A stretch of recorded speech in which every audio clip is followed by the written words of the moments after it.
컴퓨터 그래픽스 운용 기능사 필기, 색채학 및 도법, 핵심 정리 12, 색채 조화에 대해서 말씀드리도록 하겠습니다. 자, 1. 색채 조화와 배색에 관한 일반 지식입니다. 첫 번째, 색채 조화란 자, 두 가지 이상의 색을 배색했을 때 서로 대립되면서도 전체적으로 통일감을 주는 미적 원리를 말함으로써 인간이 살아가는 모든 환경을 좀 더 보다 행복한 공간, 편안한 공간을 만들기 위함이 목적이 있는 게 이 색채 조화라고 볼 수가 있겠죠. 이 색채 조화에 다양한 어떤 선구자들이 있습니다. 한번 보도록 하면은 첫 번째 레오나르도 다빈치를 한번 보시게 되면은 르네상스의 최대의 우리가 유명하게 보는 이제 천재 화가라고 볼 수가 있는데 역시 색채 조화론의 선구자이기도 합니다. 그래서 스푸마토라고 하는 기법이나 또는 대비색의 조화 이론 이런 명암 대비법 이런 것들을 좀 개발했고요. 그 다음에 최초 기본 색상이라고 해서 이런 흰색, 노랑, 녹색, 빨강, 검정색을 사용해서 이 색상, 기본 색상이라고 하는 것들을 이렇게 정하기도 했다라는 거죠.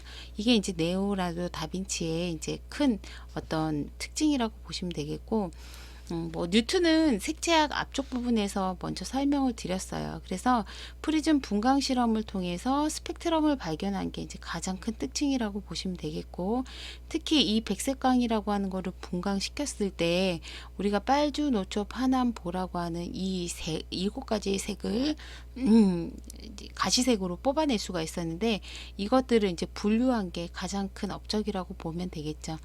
자, 그 다음에 문스펜서의 색채 조화론 보도록 하겠습니다. 자, 문스펜서라고 하는 사람은 이렇게 건축학자이긴 한데 원기둥의 모양의 오메가 공간이라고 하는 색입체를 설정을 했습니다. 그래서 이거는 먼세 시스템을 바탕으로 만든 건데요.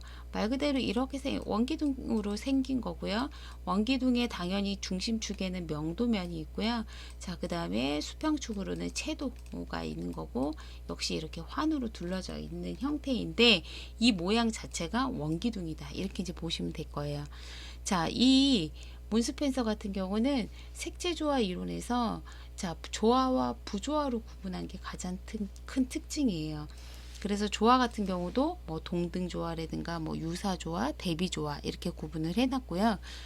부조화라고 하는 것은 뭐 제1조화, 제2부조화라고 하는 걸로 구분을 해서 실제 그런 색채가 이런 면적에 미치는 영향을 고려해서 좀 더 정량적으로 그래서 미도라고 하는 거를 질서성의 요소와 복잡성의 요소라고 하는 걸로 좀 더 수치로 계산할 수 있게끔 만들어준 과학적인 방법으로 설명을 하고 있는 게 이 문 스펜서의 가장 큰 특징이다. 이렇게 이제 보시면 돼요.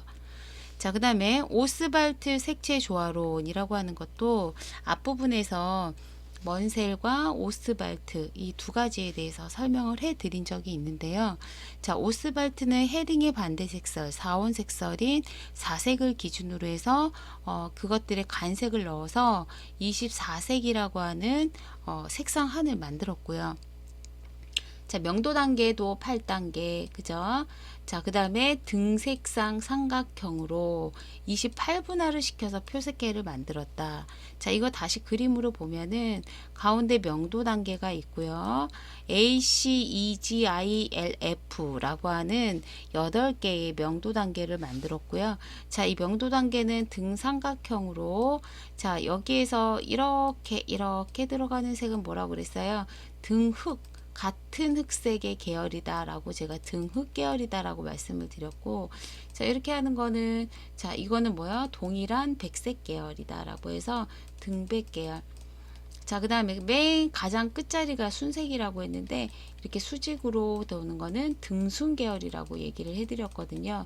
자, 그래서 등흑 계열, 등백 계열, 등순 계열로 해서 자, 이 모든 색들은 합쳤을 때 몇 퍼센트? 100%가 나오게끔 만들어준 그런 어떤 색채계법이라고 이렇게 보시면 되겠죠.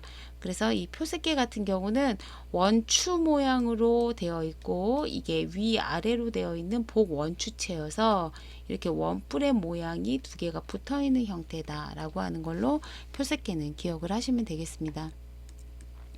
자, 셔브릴의 색채 조화론이라고 하는 걸 보게 되면 셔브릴 하면 무조건 이제 보실 게 뭐냐면 모든 색채는 유사 조화와 대비해서 이루어진다라고 했다라고 하는 거, 이 부분을 잘 기억을 해주시면 되세요. 자, 그래서 셔브릴이라고 하는 거는 우리가 이제 항상 얘기할 때 이 두 가지만 나오면 무조건 셔브릴이구나 이렇게 기억을 하고 문항을 풀어주시면 되겠고요. 자, 비렌이라고 하는 걸 한번 보도록 할게요. 자, 비렌은 검정색, 순색, 흰색으로 비렌의 색 삼각형을 제시하였다라고 되어 있는데, 자, 이거는 그림을 한번 이렇게 보게 되면은, 자, 우리가 흰색이라고 하는 화이트, 자, 그 다음에 검정색이라고 하는 블랙, 자, 그 다음에 순색이라고 하는 컬러 C를 이렇게 표기하게 되어 있고요. 자, 이것들은 가운데 톤이라고 하는 걸로 이렇게 중명도 중채도를 우리가 톤이라고 얘기를 하고, 자, 이 흰색과 검정색의 단계를 그레이, 우리가 그레이라고 하는 회색으로 이제 보는 거고요. 흰색과 순색의 단계를 우리가 틴트라고 합니다. 그래서 틴트 단계.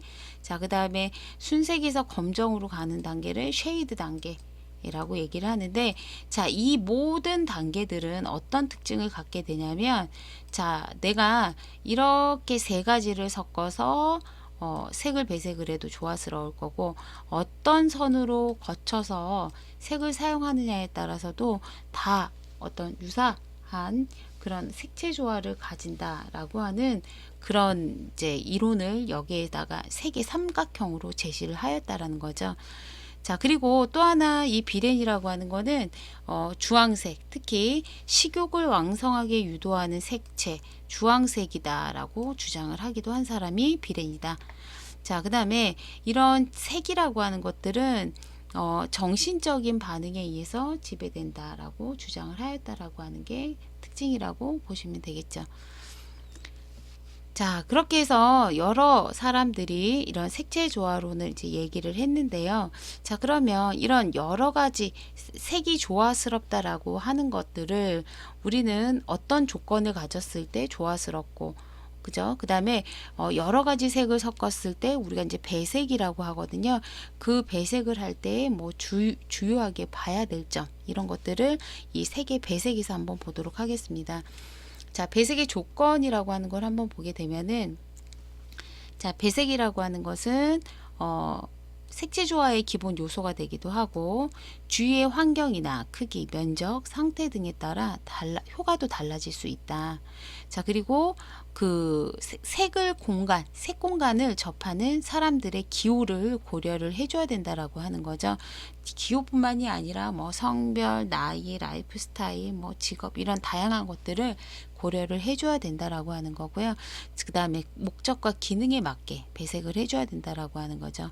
그리고 심리적인 부분도 고려를 해줘야 되겠고, 자, 그 다음에 이런 조명이라든가 이런 기술적 조건에 대한 것도 배려를 해줘서 이렇게 주제와 배경이 대비될 수 있도록 그렇게 배색을 하는 것이 좋다라고 하는 그런 조건에 대해서 한번 지금 읽어봤고요. 자, 그 다음에는 그럼 배색을 할 때는 어떻게 배색을 하는 게 좋으냐, 효과적이냐라고 하는 게 이제 나오는데, 크게 세 가지로 볼 수가 있겠습니다. 자, 동일 색상의 배색. 그래서 같은 색으로 가지고 다양한 명도와 뭐 채도 단계를 조절을 해서 만약에 사용을 하게 된다면 좀 더 차분하고 그 다음에 조용한 분위기를 통일감 있는 그런 느낌을 조성하는데 효과적이다라고 하는 게 나와 있죠. 그래서 차분하고 정적이고 간결한 느낌을 준다. 하지만 동일한 색을 씀으로써 조금은 단조롭고 지루하게 느껴질 수가 있겠습니다. 자, 유사색의 배색 한번 보도록 할게요. 유사색이라고 하는 것은 우리가 뭐 빨강색이다 그러면 주황색이라던가 아니면 뭐 귤색이라던가 뭐 이런 노란색이라든가 이런 것들처럼 인접되어 있는 색상들끼리의 배색이라고 보시면 되겠죠. 자, 이런 것들은 좀 더 규칙적이고 협조적이고 온화하고 상냥한 이런 느낌들을 만들어낼 수가 있고요. 부드러운 분위기를 만들어내는데 가장 효과적이라고 할 수가 있겠습니다. 자, 반대 색상의 배색에 대해서 한번 보도록 할게요. 반대색은 가장 멀리 떨어져 있는 색의 배색이다. 그래서 보색 관계도 이 안에 이제 포함이 될 거고요. 자, 이런 것들은 좀 더 강하고 생생하고 자극적이고 동적인 느낌을 줄 수가 있겠죠. 그러면서 세련된 느낌도 줄 수 있는 게 반대 색상의 배색이라고 보시면 될 거예요. 자, 그러면 이렇게 색상으로 본다면 이렇게 어떤 동일이냐 유사냐 반대 색상이냐 이렇게 이제 확인을 해봤다면 명도에 의한 배색 한번 보도록 할게요. 명도끼리는 고명도끼리의 배색은 어떨까요? 좀 더 맑고 깨끗하고 가벼운 느낌이 들겠죠. 중명도라고 하는 거는 부드러운 느낌이 들 거예요. 자, 그 다음에 저명도라고 하는 거는 무겁고 우중충한 이런 침착한 느낌을 줄 수 있다. 그 다음에 명도차가 중간인 거, 그러니까 명도차가 명확하지 않은 것들은 좀 무난하다 이렇게 보시면 되겠고요. 명도차가 크면 클수록 또렷하다라고 이렇게 이제 배색의 느낌을 보실 수가 있겠죠. 채도를 주로 한 배색 한번 보도록 할까요? 고채도의 배색으로 되어 있는 거는 당연히 자극적이기 때문에 화려할 수밖에 없겠죠. 저채도는 온화하고 부드러운 느낌을 줄 수가 있겠고, 차이가 크면 클수록 우리가 좀 활기차고 명쾌한 그런 느낌들을 줄 수가 있겠습니다. 자, 그러면 이렇게 두 가지 이상의 색을 사용해서 쓰는 것들을 우리가 배색이라고 했는데, 이 배색이라고 하는 것은 면적과도 연관이 있습니다. 그래서 특히 명도가 높은 색 같은 경우는 면적을 좀 좁게 하면 강조하는 느낌을 줄 수가 있겠고요. 명도가 낮은 색을 면적을 넓게 하면은 명시도를 좀 얻을 수가 있겠죠. 자, 그 다음에 채도가 높은 색은 면적을 좀 좁게 하고, 자, 이게 이제 시험 문제에 많이 나왔던 문장인데요. 채도가 높은 색은 너무 자극적이기 때문에 면적을 좀 좁게, 작게 하는 게 좋을 거고요. 채도가 낮은 색은 상대적으로 선명하게 보이게 하기 위해서는 면적을 넓게 해서 화려한 느낌을 만들어 내실 수가 있겠죠. 그래서 이 부분에 대한 내용들은 꼭 확인을 하고 외워주도록 하세요. 자, 그 다음에 저채도의 색은 당연히 수수한 느낌을 줄 수가 있겠고요. 자, 그 다음 색채 조화의 공통 원리 보도록 하겠습니다. 자, 저드의 색채 조화의 원리라고 나와 있는데요. 시험 문제에 그냥 단골로 나오는 문제라고 보시면 되겠죠. 저드의 색채 조화론에서 원리를 이렇게 본다면 질서성의 원리, 친근감의 원리, 그다음 유사성의 원리, 비모호성의 원리 이렇게 이제 나오는데요. 한번 질서성의 원리부터 한번 보도록 할게요. 색 공간에 규칙적으로 선택된 색들끼리는 조화스럽다라고 하는 거죠. 그래서 어떤 등 명도를 가지고 있거나 등 뭐 색상을 가지고 있거나 이런 것들처럼 어떤 질서를 가지고 있다라면 조화스럽다. 자, 그다음에 친근감의 원리라고 하는 거는 자연과 같은 곳에서 사람들이 잘 알려진 배색. 그러니까 우리가 뭐 나무를 보게 되면 나무에서도 우리 뭐 나무 줄기 같은 경우도 그냥 갈색이다. 그래서 한 가지 색은 아니잖아요. 거기에도 다양한 색이 있는데 그런 색들은 우리가 섞여 있어도 배색해도 자연스러워 보일 수가 있죠. 조화되어 보일 수도 있겠고, 자, 그런 것들처럼 자연에서 얻어지는 그런 배색이라고 보시면 되겠고요. 유사성의 원리라고 하는 것들은 공통된 상태와 성질이 내포되어 있을 때, 그러니까 우리가 뭐 난색 계열끼리 되어 있거나 뭐 아니면 한색 계열끼리 되어 있거나 아니면은 뭐 명도 단계나 채도 단계나 이런 것들이 같거나 그러면 조화될 수 있다라고 하는 걸로 이해하시면 되겠습니다. 자, 비모호성의 원리 한번 보도록 할게요. 자, 이거는 두 가지 이상의 색을 배색을 할 때 애매하지 않아야 된다. 그러니까 명도차가 명확해야 되고 채도차가 명확해야 되고 색상차가 이렇게 명확해야지 우리가 좀 더 조화스럽게 볼 수 있다라고 하는 거죠. 그래서 모호하지 않다라고 해서 비모호성, 명료성의 원리라고도 얘기를 합니다. 그래서 실제 이렇게 시험을 볼 때 유사성의 원리, 동류성의 원리 같이 해석을 해주시면 되는 거고요. 비모호성의 원리, 명료성의 원리, 자, 이것도 같은 의미로 해석을 하시고 문항을 풀어보시면 되겠습니다. 자, 색채 조절에 대해서 한번 보도록 할게요. 자, 색채 조절과 색채 관리라고 하는 게 있는데요. 색채 조절과 관리는 차이점만 기억을 해주시면 될 것 같아요. 자, 색채 조절은 인간의 생활이나 작업 분위기, 환경 등을 쾌적하고 능률적으로 만들어 주기 위해서 우리가 색채를 정하고 조절하는 거를 얘기를 해주는 거예요. 그렇게 하다 보면은 주의의 집중도 높일 수가 있겠고, 그러면 일의 능률도 올라갈 것이고, 신체의 피로도 덜하게 되고 눈의 피로도도 막아줄 수가 있겠죠. 자, 이게 이 색채 조절의 목적이라고 보시면 되겠습니다. 자, 그래서 실내 분위기를 쾌적하게 조성해서 안전을 유지시켜주고 사고를 줄여주는 역할을 해준다. 자, 이게 색채 조절이었고요. 색채 관리라고 하는 것은 제품의 색채에 관한 품질 관리를 말한다. 그래서 어떤 제품을 만들어지기 위해서 그 목적에 맞게끔 우리가 색을 결정하고 그 지시 관리에 따라서 실제 색을 직접 그 제품에다가 입히고 만들고 하는 그런 전반적인 과정을 관리하는 것들, 이 부분들을 색채 관리라고 보시면 되겠죠. 자, 그래서 색채 관리와 색채 조절의 차이점, 그 대신 색채 조절에서 시험 문제가 더 많이 나왔습니다.